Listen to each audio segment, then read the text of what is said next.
Assurance. Comment est-ce que je conserve mon assurance? En ne pas considérant les vagues. Dites les vagues. Vous savez pourquoi Pierre a coulé? Parce que quand Pierre commence à marcher sur l'eau, à un moment donné, les vagues s'élèvent. À un moment donné, le vent souffle, la tempête. Et Pierre va déconnecter son regard de Christ. Et commencer à regarder à quoi? Et commencer à regarder aux vagues. Et commencer à regarder à la tempête. Et Pierre a pris peur. Il a pris peur. Toi, tu t'attends à l'emploi. Mais tu aimes lire les magazines qui racontent le taux de chômage au Gabon.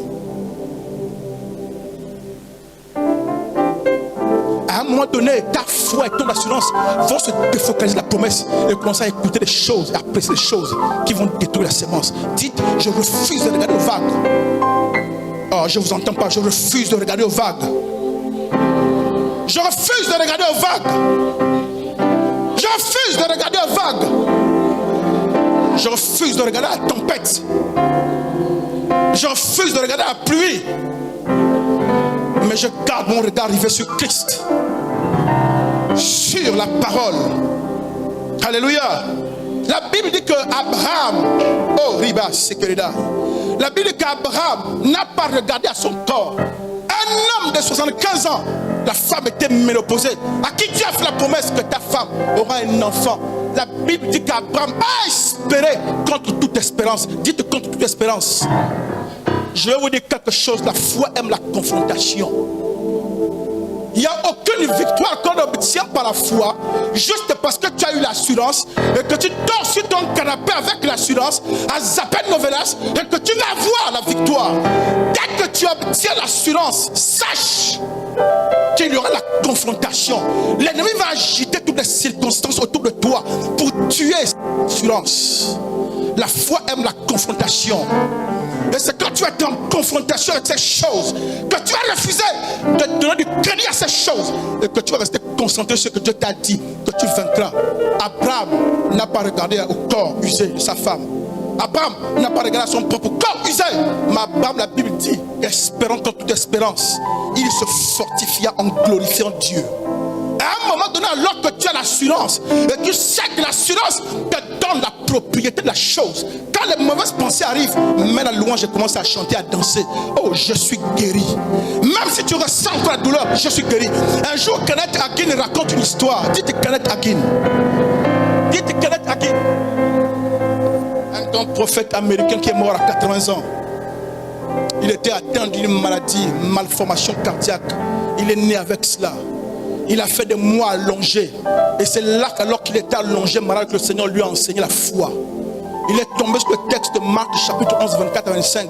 Lorsque tu demandes quelque chose, de croire dans ton cœur que tu l'as déjà reçu. Il a commencé à confesser qu'il était guéri. Qu'il était guéri. Et il entend Satan lui parler. Quelle ma boule! Tu as allongé la paralysée, tout le corps est immobile. Et tu te mens à toi-même que tu es guéri. Il dit oui, je suis guéri. Satan dit bon d'accord, si tu es guéri, bouge un peu, on va voir. Mais bouge maintenant, on va voir. Tu dis que tu es guéri. Bouge maintenant. Dis que confrontation. Parce que Satan refuse que cette sémence grandisse. Et à un moment, il s'est agacé. Il dit Satan, je ne t'ai pas dit que je suis guéri parce que je sens dans mon corps. Je te dis que je suis guéri parce que la parole me le dit. Fin du débat. Alléluia. Assez souvent, quand tu as déjà l'assurance dans ton cœur, le diable va essayer de te défocaliser de l'assurance et de te dire, est-ce que tu as vu les preuves à l'extérieur? Est-ce que tu as vu des symptômes à l'extérieur qui prouvent que c'est vrai?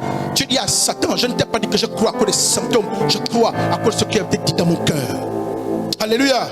Donc, glorifie Dieu. Tu persévères. Tu nourris cette assurance.